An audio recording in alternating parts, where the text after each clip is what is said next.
The following podcast is being brought to you by the Defy Life Podcast Network.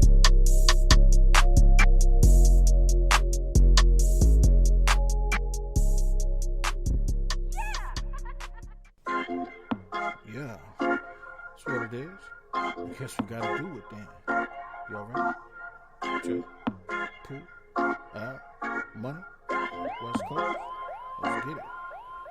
Strap in, let's take a ride. Oh yeah, it's about that time, right? Been waiting all week to get to this. It's finally time to defy life. Let's chop it up, keep it trail, no other way. That's what we do. We might disagree, but it's all love. Guarantee we gon' speak the truth.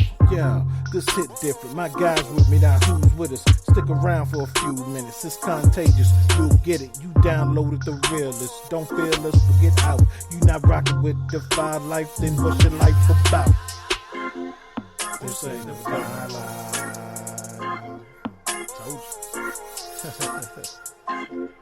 On to the shy line. I'm gonna let this ride out though.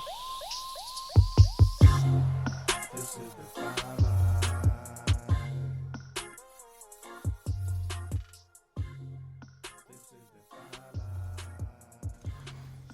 Welcome back to the Defy Life Podcast, powered by the Defy Life Podcast Network.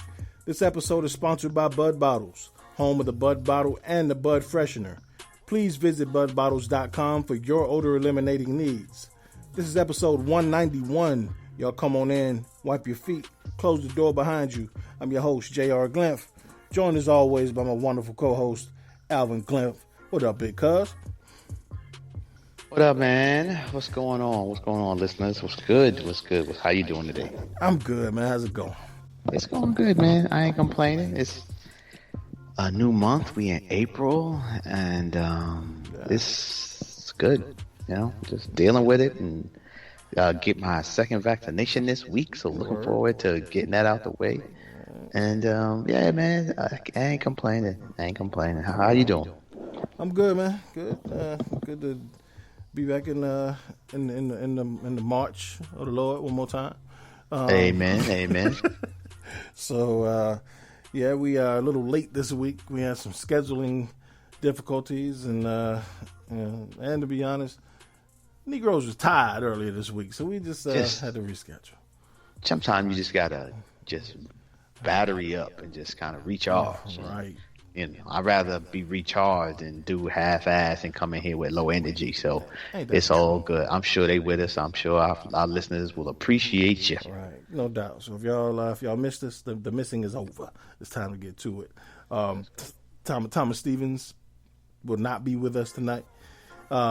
He got a call back from his audition for the Marvel super. He actually a super villain. Yeah. That's what's going on. Yeah. So, yeah.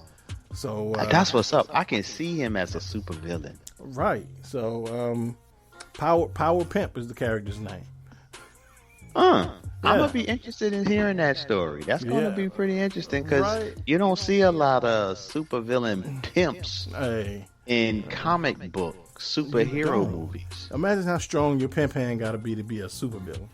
It got to be, and just imagine the possibilities. Like it could come off. You could throw the pimp hand at somebody and it come back. It's like a boomerang pimp hand. Like a boomerang pimp hand. Slap 7-8 people at the same time. Right. Oh man, I can't wait to see this movie. You know how Batman had like a utility belt? Right.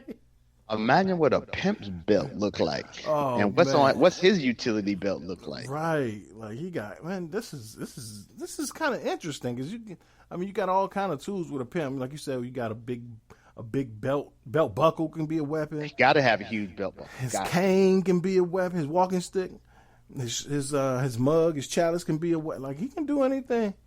A lot of potential, and if he really pimp-licious, the belt itself. A weapon. Man. Yo, I can't wait to see this movie. Man. And if y'all need some ideas on how to develop his character, it looks like me and JR are pretty good at coming up with some ideas, Marvel. Holla at us. Holla at us, man. See? Pooh put a good word in it for us, man. And you know, like Batman had his own name, like Bruce Wayne. I wonder what his alter ego name really is. Iceberg Slim. Iceberg Slim. It's like Pookie What's from his, next door. how did he turn out to be the supervillain Pimp? That's gonna be a nice story. Right. Oh man, this is gonna be great. So good luck to you, Pooh, on your call back, man. Congratulations. Good luck on your second proud audition. of you. Man, I knew you could do it. I knew you could do it. All that studying movies done paid off, man. Pretty soon we're gonna have a trivia. Well, not with Denzel's or Will Smith's movies. We're gonna have Pooh movies. Then we got a list in trivia. Oh man, because honestly, there aren't too many great pimp movies out there. Nah, especially recently. I'm saying to be in the top 5 of best pimp movies ever. That's not bad. That's not bad. Our boy's a legend already. Already, he didn't even do the movie yet. He's already top 5. Oh man, we love that guy. Yeah. Oh, man. Well, hopefully he'll be back next week unless he start big timing us. I'm out this week, guys. I can't do it. I'm on my way to Hollywood. Right, crumbs. So yeah. Hope you don't do it. Don't do it like that, Pimp. Don't do it like that, Pimp. Oh man, well, the show must go on. So yeah. So this week we'll continue talking some NFL draft. We'll talk some tight ends. We'll discuss the NFL moving officially to a 17-game season. We'll discuss the Nets and Lakers acquisitions, and follow up with we had our own listener question this week. If y'all listened last week, you know what that question is going to be. We're going to talk about some concerts that we've attended. So nice, should be fun. Nice. Yeah. So yeah, man. But as usual, a little bit of house cleaning before we get too deep. We want to shout out our patrons. People always ask, what's the best way to support the network? Go to patreon.com/GoDefyLife and become a patron. You can help support our growth and allow us to host events and continue to work in the communities. For less than your favorite fast food combo, you can support Defy Life. So again, that's patreon.com/GoDefyLife. There are different tiers you can support. You can also find all of our podcasts at DefyLifePods.com. So listen to us there or anywhere else your favorite podcast are found for free $99. And for our written content, you can go to our original website at GoDefyLife.com. There's all kind of written content for sports, fashion, lifestyle, everything's out there. And for our branded apparel, if you want to shop, go to Defy Life Apparel. You can go to DefyLifeGear.com. We are all of our apparel's there, and we're also at Cola Kicks in Columbia, South Carolina. So those are all the ways you can find us. Al, did I cover everything? Bruh, I'll put it like this. Like Major League Baseball opening day, you brought joy to my heart. Nice, man. So that's what I was thinking. I saw it was opening day this week. I was like, next week we're gonna have Al's first baseball roundup of this season. So can't wait because it's an interesting year. We going full season. Dodgers looking good, Yankees looking good. So I got a lot to talk about. Yeah, right, and a lot of dudes is getting paid like majorly. So. Oh my God, getting broke off. So, but honestly, it is it's due. Baseball is blessed with some amazing young, charismatic talent. Right. And honestly, I don't remember a time with this much young talent, face of the franchise type talent. And Cats is getting broke off. Yeah. So we'll definitely jump into your first baseball roundup next week. So I'm looking forward to that. Okay. Yes, sounds good. Oh, well, we've been talking NFL draft, position by position group. And it's time for the tight ends. This won't be long because it is a very shallow tight end group this year. There are probably 2 guys who will go on the first 2 days of the draft, maybe. In the first 2 rounds. And then maybe another will slip in there. So we go top 5 and then an overrated and underrated. I'm just going to ask you to, we're going to talk about the top 2. Everybody knows who those are. And then just give me a sleeper. First and foremost, of course, is a guy who many people are calling the best player in the draft. Kyle Pitts out of Florida, 6'5", about 240. Blazed a 4.45 in his pro day. Wow.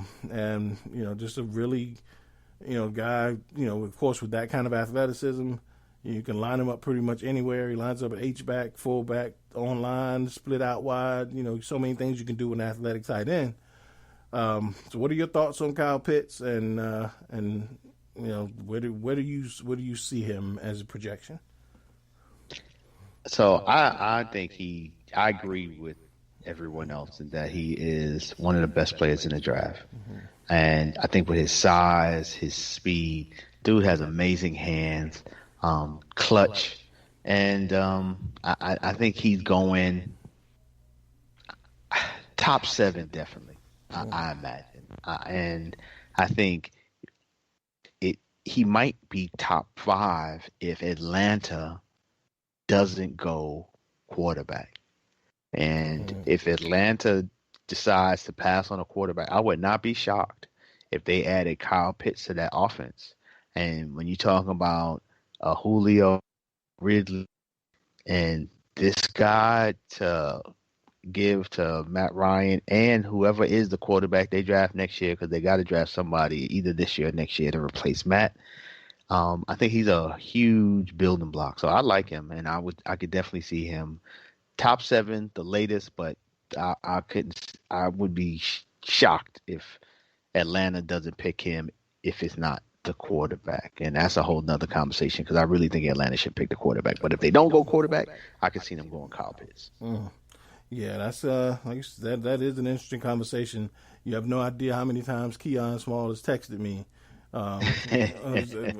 in regarding that conversation between Kyle Pitts and Justin Fields. I think that's a great dilemma of the Falcons right now. And for many people, they say, that's one of the biggest decisions in the draft.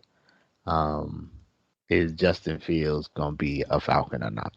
I just think it's a big call. Yeah, and Georgia kid. So yeah, I don't understand how they could pass on him. Like, that's just, to me, just for the financial side, it would be hard to ignore, because that cat is going to pay for himself and then some. Right.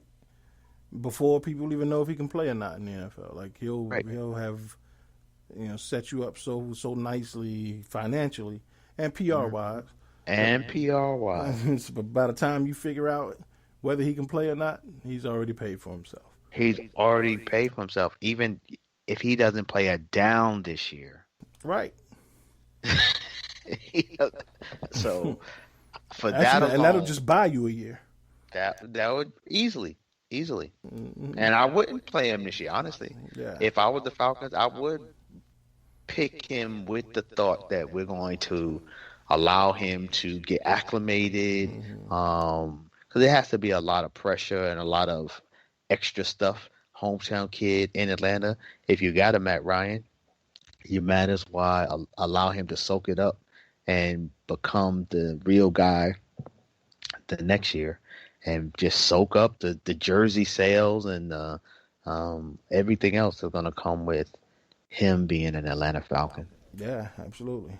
So, so which goes to show you how good Kyle Pitts is as a tight end if you're debating at number 4 to pick him versus a franchise quarterback. The after Kyle Pitts is, I would say, and most people would say, that there's a pretty big drop off to the next tight end in this class, and that's Pat Fryermuth from Penn State, who in most years would maybe be the best tight end in the class. He's more of a traditional inline tight end, more along the lines of a Jason Witten or Heath Miller. Not comparing, not saying he's going to be that kind of player, but that type of skill set. So he's, bigger guy, traditional 6'5", 250, who can block mostly in line, has enough athleticism to get down the seam, but he's not gonna, you're not gonna see him burning slot cornerbacks or anything like that. But really solid hands, really strong after the catch. What are your thoughts on Frymouth? And what do you see his draftable range? Like, what do you think the team should take a shot on? So I like him as someone who is going to be a good red zone weapon. Somebody that probably won't come into the league being a star, but maybe by the third year, fourth year, as his blocking gets better and maybe even becomes a little better athlete and that particular system utilizes him, I can see him really being a really good player. And so I see him really going late first round or maybe somewhere in the second, where a team is either going to be a really good team that's added him to that team, which is, in that case, he can flourish if he's getting on a contending team where they're just kind of bringing him in and phasing him in, and by the playoffs, I could see him being really effective. Or, a team like, say, the Jets in the second round, who is still building with young pieces and might not pick him in the first round, but as they go further in the second round, seeing that he's fell there, adding him to that lineup, to that roster, is an upgrade. So I could see him kind of slipping, but not too far in the second round. Yeah, I agree. And it's funny you mentioned the Jets. A little bit off topic, but you mentioned them. So there's now talk that the Jets are locking in on Wilson from BYU. Yeah. On Zach Wilson. So they've they're locked in on him. They're recruiting his family. Like, they are locked in, all in on Zach Wilson. For one, we know what this means if they are. Sam Darnold, we can pretty much look for a trade on draft day. So where are you? Where do you stand on that right now? Are you that sold on Zach Wilson, or do you still think they should give Darnold a chance to grow more with weapons around him? Honestly, after Justin Fields ran a 4.4, I'm back on where I was at the end of the college season. Like, why are we not looking at Justin Fields? Right. And honestly, I did that was where I was after the college season. But then I've probably, like most Jet fans, right? I went from Justin to let's keep Sam. And, okay, this Zach dude ain't too bad. So, I'm sure our listeners are, if y'all keeping track, like, yo, Al is all over the place over the last few weeks, because I have been. But after looking at that cat workout, I'm really sitting here like, so it's kind of like you got a potential Baker Mayfield or Lamar Jackson in terms of upsides. Mm-hmm. And it's like, okay, like having Baker Mayfield, I liked Baker when he was in college, and I was kind of hoping he would go to the Jets, so I like his skill set. But after seeing Lamar in the NFL, I'm like, wow, the Jets ain't never had that guy on their roster. Let's give him a try. And I'm sitting here like, Well, they did have Mike Vick once, but it wasn't that Mike Vick. It wasn't that Mike Vick. It wasn't that Mike Vick. Right. And the fan base would embrace him. It would. It's a whole different situation compared to what I was describing with the Falcons, where he would get a chance to develop and relax for a year. Mm-hmm. If he comes to New York, he's on the seat and the pressure's on. So that's a whole nother ask. But as a Jet fan, I'm not sold on Zach. Not that I didn't like what I saw, but I kind of like that 4.4 speed a whole lot more, and the arm, and everything that comes with Justin. Yeah. And the body type, just the more durable. He's played against better defenses throughout his college career. That too. No injuries, no major injuries to speak of. Wilson has had the shoulder injury and he's a little slight build, so there are questions there, and it really makes you wonder, why people talk about, Justin Fields sliding. How the hell is he sliding? He hadn't done anything to make himself slide. Outside of if he was top 5 or top 3 at the end of the college season, what happened? What happened is what happens often with black quarterbacks is the criticism of being able to read a defense has been circulating, and I've heard it on sports shows where this is what people are saying. I'm like, I ain't never noticed that, but which is bullshit. Ohio State's offense is very pro. Okay, I'm like, I never noticed that. And then the other critique I've heard come up is about his character and about someone accused him of a last in, first out kind of an athlete. Okay. And questioning his work ethic. And again, so I ain't heard that, but I'm not on the campus either, so I'm not saying it's one way or the other, but it does seem to come up often about when they describing and profiling these black quarterbacks at this time of the year. Absolutely. And so that's what I've been hearing, and that's kind of unfortunate. But to the point of the Jets are recruiting Zach's family, I hope at this stage they are at least doing due diligence on all 3 quarterbacks, actually. I would hope you're looking at Zach, Trey Lance, and Justin Fields, and make sure even Mac Jones. Here's an opportunity you could get the second quarterback picked off the board. Make sure you get the second best one. Right. Stop playing. Yeah. Because Lamar Jackson was not.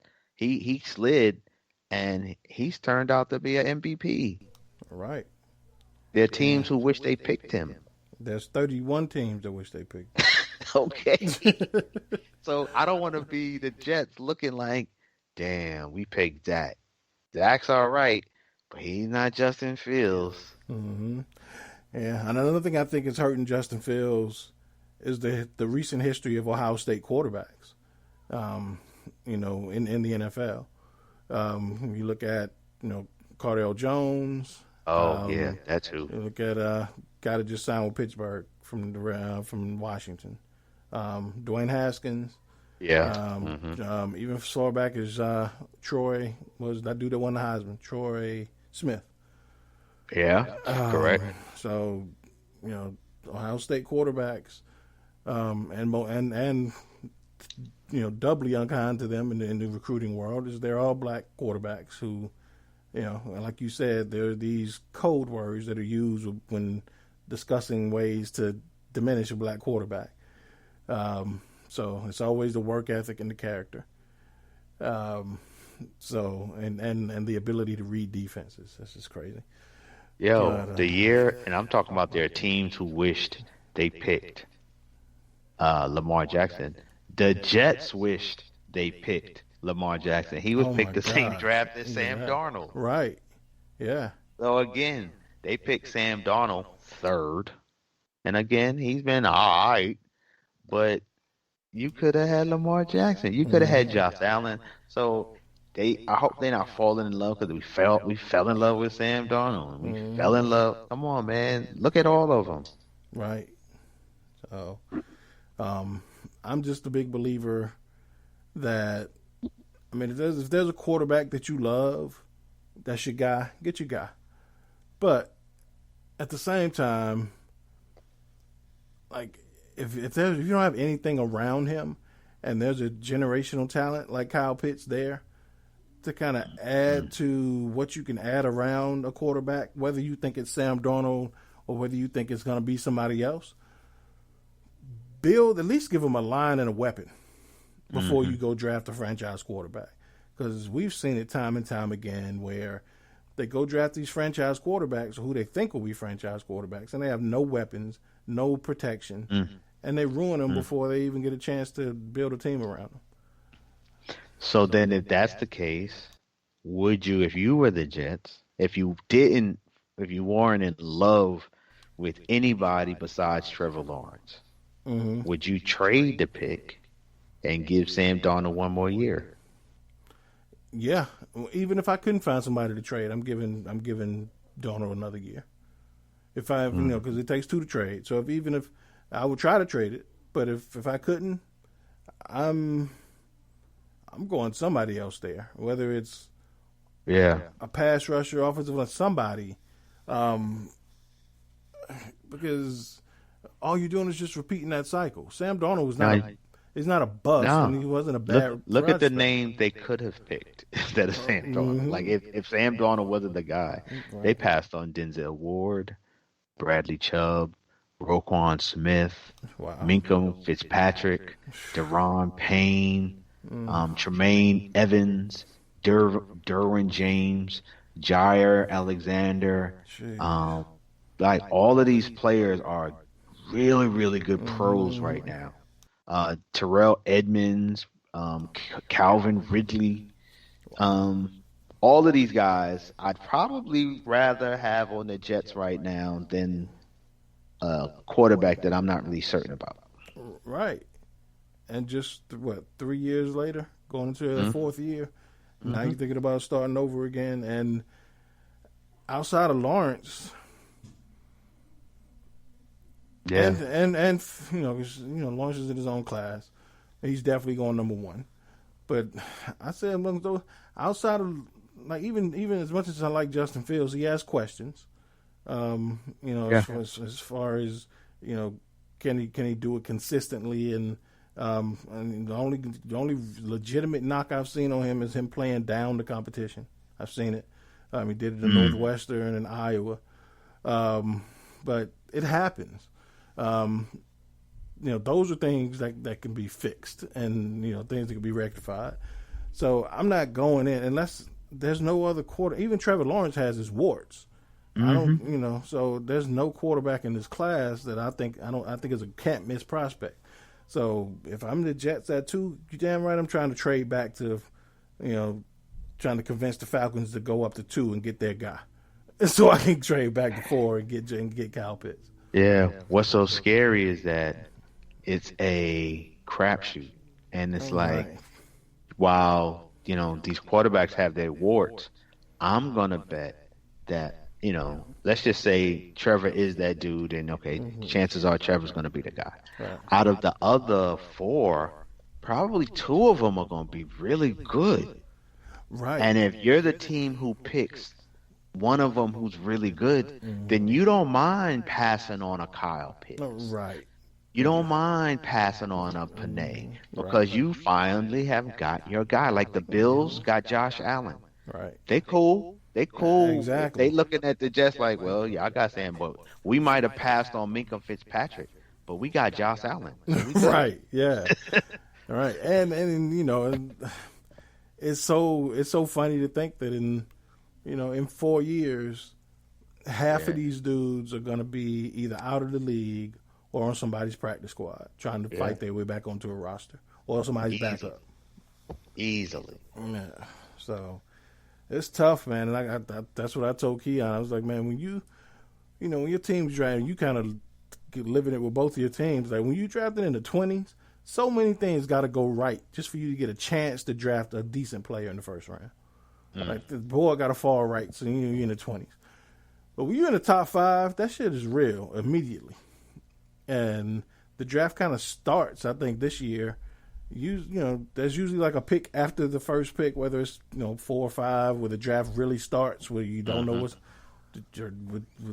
what's going on with the Jets. The draft is going to start immediately after when the Jets get on the clock. Oh, That's definitely. When the draft is really going to start. So it's going to be interesting. Because there's so many ways they can go, and I have a lot of respect for the fact that, and I totally agree that the Jets have not made a trade, that they've been doing their evaluations, and I'm really gonna wait to the very end. Like, take your time, because it's only going to the offer will only get better if you decide to trade, and you might as well kind of be as diligent as possible, looking at who's the next guy if you are the number 2 pick. So Right. Yeah. but just depending on which direction it goes, because again, if they're of the mindset of you and they're like, you know what, I don't like none of these quarterbacks, so I'm just going to take who I think is the best player, and they go with Kyle Pitts, that throws everything out. Like, everybody's mock draft is like, it's done. we ain't had that, and then it's just going to go bonkers from there. So I don't know. Like everything else we say, we'll see. Well, I think what's just cool about when quarterbacks get picked like that and get sucked up to the first 3, 4, 5 picks, what happens for teams in the 7, 8, 9, 10 range is you get a lot better players falling down to you that you might not have expected. Yeah. And you might get, and at the 8th pick, you might get the 4th or 5th best player in the draft, which is kind of cool. Yeah, so it's funny. I'm always talking about, how Lincoln is getting, so interested in the draft now. And so it's fun, for one, teaching them things and kind of showing them the intricacies. And so one thing I talked about him today, he asked me last night, he said, so who you kind of settling on as I pick for the Steelers? And I was like, man, it's looking like Najee's going to be the guy, Najee Harris. And I was like, I'm fine with that. Usually I don't like running backs in the first round, but at 24, I just want a good player. And so I was like, it's kind of looking like it's going to be Najee Harris, either Najee Harris or one of the linebackers.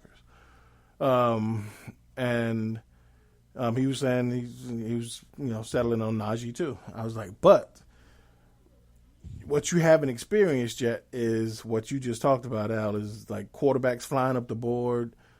People taking, there's always 1 or 2 names that nobody would ever thought of outside of the quarterbacks to go in the top 15. And the guy you never thought would fall to you falls to you. CeeDee Lamb. Right, exactly. David DeCastro. Well, that's my name. Okay. When it happened, you're like, oh my goodness. And you we start got counting CeeDee like 3 picks away. You're like, we about to get him. We about to get him. Right. They not going to pick him. They not going to pick him. Right. They going to pick somebody else. We about to get CeeDee Lamb. Right. Yes, so that always happens. So, and you CeeDee Lamb is the one name that immediately pops up for you. It's that you remember it because it happens, and when it happens to your team, so that's what I was explaining to him. I was like, now that's who I think is settling on. But here's my dream pick if this happens. If Jews, there's always this dream pick that you have, for us is David DeCastro and Bud Dupree, those you never thought were going to fall to you. Okay. So I don't know who that guy is yet. For Kyle Pitts, I guess would be that guy for me. If teams just say, bump a tight end, we don't need one. But I don't know. I hadn't settled on a dream pick yet. So who's your sleeper tight end? Like you said, it's a really thin tight end class. There probably won't be another one drafted, until the 3rd round outside of Pitts and Freiermuth. A guy I like is out of Georgia. Funny last name. Trey McKitty. Yeah. And I just think for me, he's that type of tight end that I look for on my team, where he's just kind of solid. And if you're not going to be the Kyle Pitts, then I'd rather have that tight end that can do a little bit of all and can really got a little bit of a blocker in him too. Right. And that to me is what I've seen when I've watched some of the UGA games is he tends to hold his blocks. He makes the catches he's supposed to make, and he's a good route runner. And for the tight end on a lot of offenses, that's good. That'll keep you in the league Right. 6, 8, and 9 years. Get you a pension. It'll All right. get you a pension. So I like that kid. He got nice size too. Yeah, I like the kid. Not the fastest of the fastest, but I could see him early third round maybe going somewhere where a team is looking at him like, yeah, we could use you on our roster and play in his first year. Mm-hmm. Oh, yeah. A guy I like is, I've heard people refer to him as the next George Kittle. Because when George Kittle came out, people didn't know he was the type of athlete that he is. He was mostly a blocker at Iowa, and but Tommy Tremble out of Notre Dame, backup tight end. He lined up at H-back, online, fullback, but he's a hell of a blocker, and you could tell he likes to block. He's willing, and he likes to be physical, but the production's not there as a pass catcher. But when he has the opportunities, he's always making plays. So it's that you look back at a guy like Kittle, who's like, yo, this dude made plays when he got the chance. It's just they didn't utilize him a lot. So Tommy Tremble, is a guy that I think right around that mid-third, early fourth round somebody's gonna draft him, and he's gonna be impossible to cut. So, see, those are the players that as a team is maybe transitioning an older tight end. A player like that is perfect for the third, fourth round. Kind of snatch him up and get him in your rotation of tight ends. Exactly. Yeah, either a guy who's replace a guy who's older, or somebody you're looking at maybe a cap casualty next year. You get somebody young, cheap, and hardworking, and you get those guys on your roster. Eventually you can kind of groom them. Right, and tight end is a perfect position for a player like that.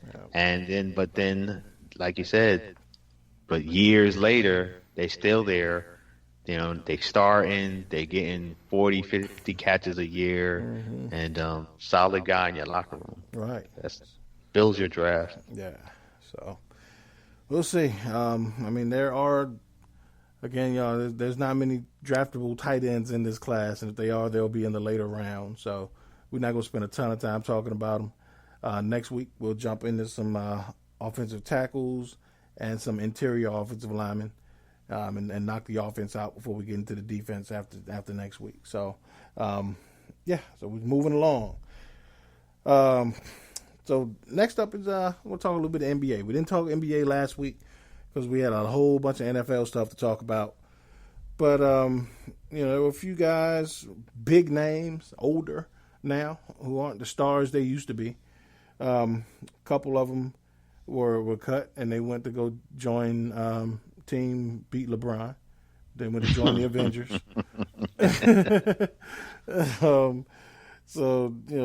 Blake Griffin, who former number 1 overall pick, who hasn't been the same player the last 2-3 years. Injuries have kind of caught up to him. He doesn't play above the rim like he used to, but still a very, very, valuable piece on a championship team if you can get him as a role player. And LaMarcus Aldridge, who was cut by the Spurs, kind of the same deal. He's never been that kind of an athlete, but really, really skilled player who can, if he's coming off the bench for you, or if he's your fourth option on offense, really valuable piece on a championship level team. So, and lastly, Andre Drummond was bought out by the Cleveland Cavaliers and signed with the Lakers. A guy who's probably the best rebounder in the league, and can also give you, 20 points a night as your first option. But that ain't what you're looking for if you're the Lakers. So, what are your thoughts on the Griffin and Aldridge to the Nets, and Drummond to the Lakers? I think you did a great job of laying that all out, and you have Blake and Aldridge as role players. as option 4, 5, 6 Right. in that team, then you are setting yourself up for a deep, deep playoff run. Because in those games where one of your three stars might not be on, I mean, which is won't be most nights, but I'm sure it's at some night, Kyrie, Harden, or Durant, one of them might not be on. You got Blake and Aldridge to pick up that slack. And so I think where they are going to really show up is going to be in the playoffs, where that'll help with their depth. And then now it's just quality depth. And I think when we looked at the Nets when they brought on Harden, I think that was a question because they gave up some pieces. So it was like, well, let's see if just three of them, if they can do it.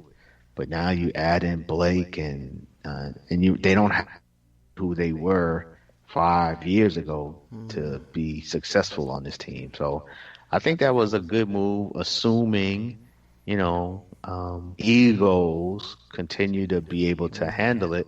But I really think at this point in their careers, they both seem to have the right approach and just trying to get a championship and feel like just doing a job is probably a relief, but also easy enough for the good of the team. So, because Blake, I think you're right in that he's not the same player he was, but what they're asking of him, I think he can do that. Right. It's like, what was it? Lawrence Taylor once said, he's like, I may never be what I once was, but I can always be what I was once. Exactly. Right. Exactly. And to be for both of those guys to give them some rebounds, to be a ball mover, be a pick maker, a pick and a pick and pop guy. Right. Yeah, I think they are, with those moves, assuming people healthy, definitely the favorites to come out the East. Yeah. And then to your point about building team beat LeBron, I definitely, that's the motivation of that, because if I'm Blake, if I'm LaMarcus, you could have went to another team, but why go to another team that can't even beat the Nets? Right.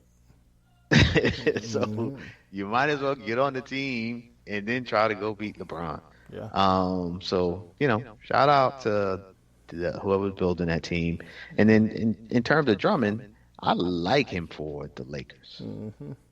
He's still pretty young, and 27.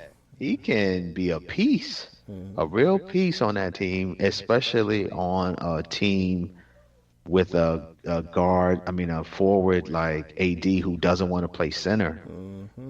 Like, I'm like, wow, what a combination if these guys decide to play together for a while. Right.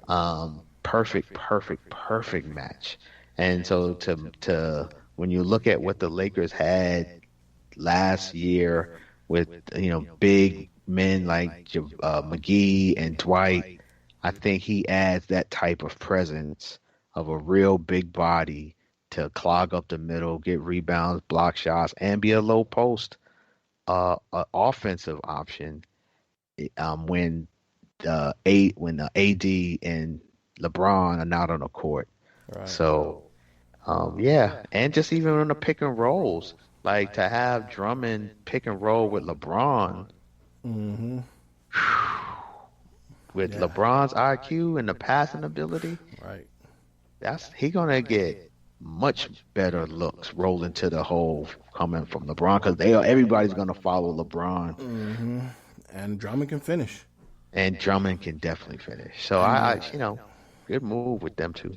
Yeah, and I think the other thing it does, and I hate to see it, but I'm glad that the Lakers saw it. Is Marc Gasol is done.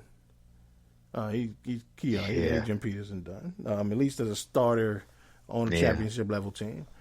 Yeah. So apparently they're going to try to, continue phasing him out because he's just not there anymore.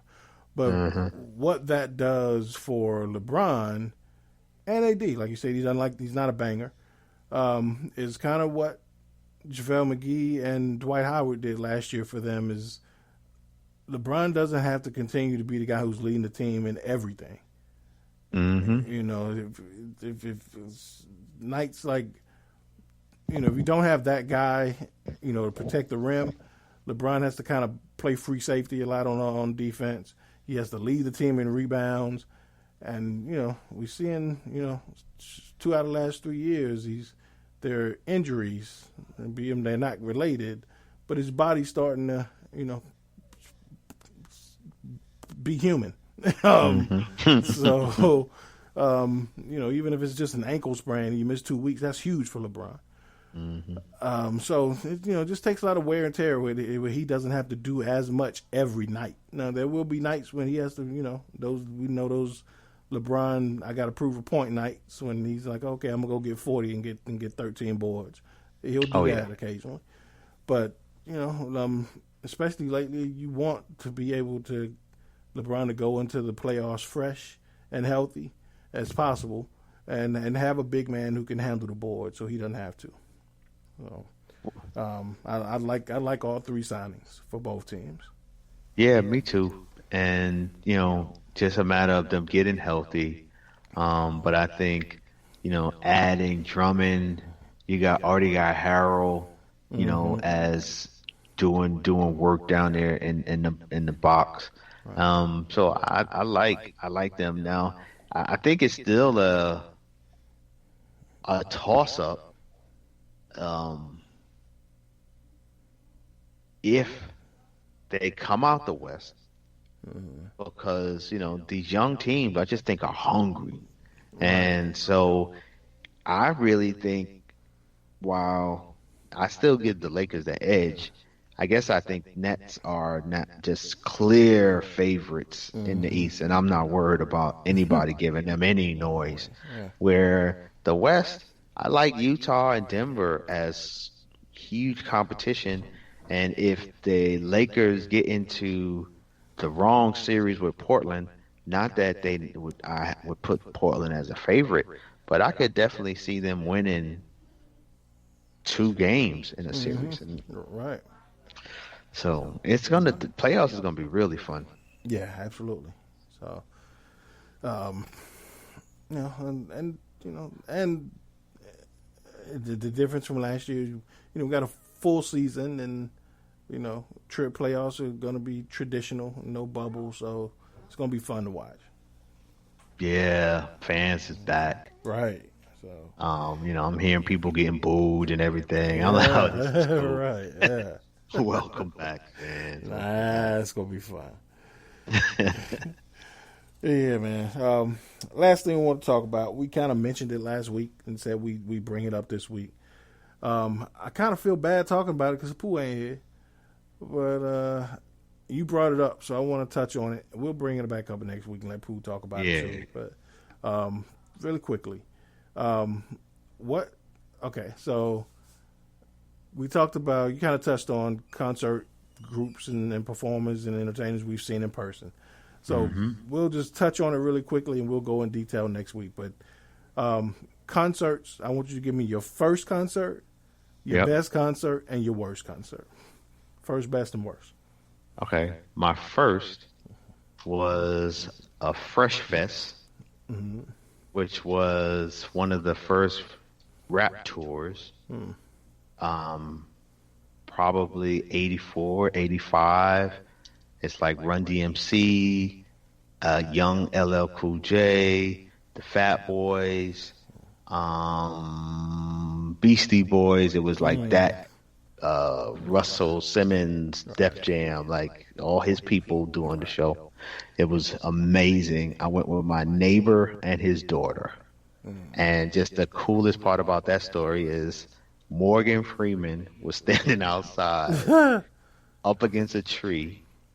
And as we're walking, leaving a concert, heading back to our car, I noticed this man who looks like the guy from Electric Company. Like he wasn't. He Oh was wow. the on that show. To me, Right. that's who he was. So I'm like, aren't you the guy on Electric Company? And he's like, yeah. And I'm like, what you doing out here? And he's like, I'm waiting for my daughter. She was in the concert. Oh wow. And I was like, that's what's up. You the guy from da da da da, and just kind of kept it moving. But I'll just just sticks with me in terms of what was so special about that night Right. is that wow, I actually met Morgan Freeman That's dope. like that night. He's probably old then. Oh look though. To me, he was. He had on like a trench coat, leaning up on a tree, and I'm like, Right. yo, that's the guy from Electric Company. Wow. But that was my first. My best, and I've had some good ones. From Jill Scott to KRS One to Black Thought, Rakim, Patti LaBelle. But I really think my best concert that really enjoyed it was a Nas and Damian Marley concert. No, that's dope. And they did an album together, and this concert was them performing that album. And I wasn't aware of the album. I hadn't heard the music. I just before until that night, and that show was like, oh my god, I got to go get this album, and it's an amazing album. That was probably the best I've ever been to, and the worst. And fortunately, I haven't been to too many bad ones, but the worst that sticks in my head was a Johnny Kemp concert. And for anybody who knows who Johnny Kemp was, he had a one hit. He is the epitome of a one-hit wonder.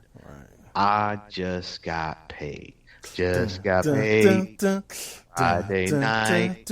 He's that guy. Yeah. So we went to a club to see him perform. Might have been the Palladium, and we are here to see Johnny Kemp.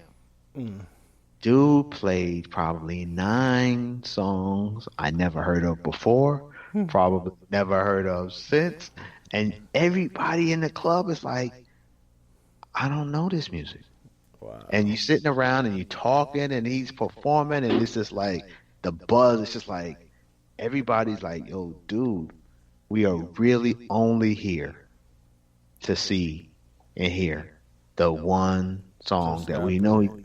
That's it. Can you at least give us that? And finally, when he plays it, the club goes wild. But I really was just my feet hurt, and it's just kind of like, dude, why can't I get the song I came to hear? So that's the one that sticks out as the worst ever. Wow. Oh man, the stories we have around concerts, right? Yes. So my first concert was the Temptations, actually, at the South Carolina State Fair. So they were, of course, older versions of themselves. I don't even know how many originals were left. But my dad was like, "Go, we going to see the Temptations." So dope. When I said that was a dope show, just 'cause, I was probably 10 at the time, but I already knew how much my dad loved the Temptations. And so to see them in person as I'm getting introduced to music in general was just dope to see. So got to see the Temps. So that was my first concert. My best concert, without a doubt, and like you said, I've seen some good ones. I saw I've seen Maxwell in concert. That was a dope one. I hear he does a good one. Yeah, and he actually got booed off stage. I saw him twice. First time was he got booed off stage at Howard's homecoming because nobody knew who he was yet. And so he's a different cat. So, at that time, neo soul wasn't really a thing, and nobody knew who he was. So he got booed off stage. And then I saw him again a couple years later when he was Maxwell, and of course, ain't nobody booing him at that point. So it was a really good show. Okay. But my best concert I've ever been to was without a doubt Outkast. It was right after AT Aliens dropped, and so I got and again it's about times and how it affects you. So it was that time of my life when hip hop was I was in college and hip hop kind of dominates your music world. At least for us. So Outkast was without a doubt, and of course, anybody that knows me knows that Andre is my favorite of all time. So I never forget it. And then the worst concert I've ever been to. Oh man,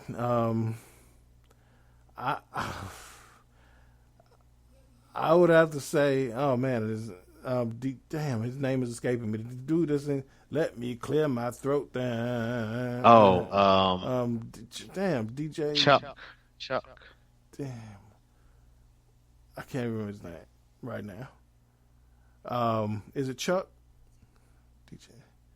You talking about the dude from DC? Yeah, no, not. But the guy, the light skinned guy with dreads. Let me look at it. Man, and I know it. My mind just going blank. Clear my throat. But Chuck would use that part, but he made a whole song out of it. Okay. DJ Cool. That's who, yeah. DJ Cool. So it was actually in Newberry. So this dude that I know, he's a neighbor. Kind of a neighbor, and lives a little bit, over, one of them back streets close to my dad. But he graduated with Tanya. So an older cat that I knew, he was promoting the show, and it was in Newberry at the Armory, and Newberry don't get no many big concerts like that. But we saw him at the gas station. It was me and a guy I was still in high school, but a guy who would go on to be my roommate, me and Cecil Caldwell. He was like, man, we got this show coming up, man. He was like, yeah, we heading out there now. Man, why don't y'all come to us, man? Come to the room. Cool up there now. So we hanging out with Cool. And this part was fun just because, I'm in high school. I'm thinking, I'm big shit because, this dude that I knew, so we in there and he's talking to Cool. So he's telling dude, like, yo, you got to see these dudes play ball, man. These dudes is nice. So he bigging us up in front of DJ Cool, so we feeling good. We got to go in backstage and hanging out with the crew. And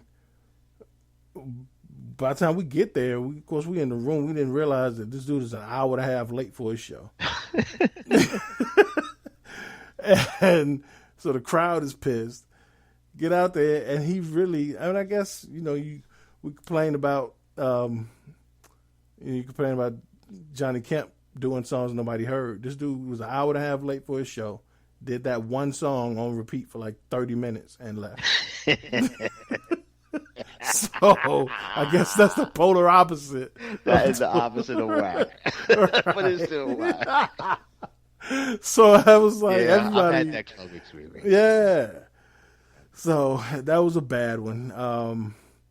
And then a second, like really close. I'll say this. I don't want to go too much in detail, but yeah, I'll say that's my. Well, a second really bad one I've been through was Mr. Cheeks, and it was after, of course, the Lost Boys had split up. He went solo, and after his career started to fall off. But the interesting thing is, we were opening for him, me and the Movement. So we opened for him at this club. I don't know what city, what little town it was in South Carolina, but we opened for him, and it was the same thing as like Johnny Campus. He kept trying to do these new songs that nobody ever heard of, and everybody was like, "Man, I just want to hear Sorry Miss Jackson." Because I'm sorry he played that, and everybody went wild. So it was kind of sad to see, because this dude was at the top of the hip hop world at one time, not too long before that. So yeah, man. But Pooh, we'll talk more in depth next week with Pooh. But it was fun to get this insight. And you got to meet Morgan Freeman, man. You met the voice of God. Just like that. Man. Who knew? Right. Who knew? So things that people never knew, and we got to witness it, was Morgan Freeman in a trench coat leaning on a tree. That was like a regular dude. And Maxwell getting booed off stage. I never knew. So. You never know. And I'm looking forward to it, because it's some crazy things that happen at concerts, from fights to riots. Right. To people falling off stages. I've seen some real interesting. Right. So that's how I want to get into next week. It's like crazy shit we've seen. Yeah. So we'll dig deep next week. Okay. All right. Yeah. Well, again, I can't beat myself in trivia. So Al, you hold on to that next week. I'll hold on to the trivia. Yeah. You got a parting shot for me? Well, I think, we had another act of crazy violence today. Right. So I want to acknowledge that, we lost life today on some senseless bullshit. And, I talked about, I just had this feeling that things was coming back on us in this country. And while we had experienced a year where we had other type of trauma going on with, some of the social justice stuff and the pandemic stuff, we really hadn't got a big dose of just kind of random acts of violence type stuff where it was just people doing mass shootings and just ill stuff. This is a weird year already, and it's just April. So I'm hoping we don't get too much more of this and we can kind of get back to some normalcy. But maybe this is our normal. Maybe that's really what I was saying a couple of weeks ago. Shit is looking like. Right. This is really our normal. But other than that, man, stay safe. There's a lot of people on spring break. So, enjoy yourselves, but still remember, we are to be careful with this pandemic stuff. Right. So yeah, remember this time last year. This time last year was a bunch of college students on spring break saying this shit is for old people. We don't get this, and boy, did we learn differently. So, we definitely learned differently. And I was looking at some data in terms of our COVID numbers in the state of Georgia, and we really, while it's been on a definitely decline for the last couple of months, we've only declined to where we were in March, April, and May of last year. So yes, we have declined, but we just to where we were all panicking a year ago. Oh my God! And so I'm hoping that this prediction of another surge, it's just a prediction, and we can watch our behavior and chill. So absolutely, that's my parting shot, man. But definitely enjoyed this show, and everybody be well. No doubt. I got nothing crazy, man. Just want to give a shout out to two things. One, shout out to Dawn Staley and the South Carolina Gamecocks, the Lady Gamecocks. They lost out the night in the Final Four, but it's anytime the hometown team growing up when they were terrible, to see them in the Final Four like this and consistently great. Big ups to Dawn Staley. And also shout out to Dawn and Arizona head coach Adia Barnes, who they are first time two women of color are representing teams as head coaches in the Final Four. So awesome! Shout out to Dawn Staley and Adia Barnes for leading their teams to the Final Four and making history. And Arizona happens to be up by 9 right now as we speak, and so they might be on their way to upsetting UConn and going to the championship game. So wow. I hope so, man. That's a good look. Cool. Well, that's all we got, y'all. This has been episode 191 of the Defy Life podcast.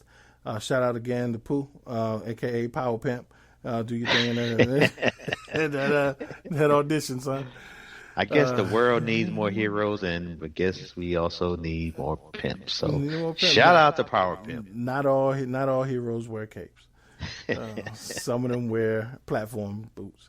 Oh man, we'll talk to y'all again next week. It's been fun. Till then, Defy Life. Defy Life.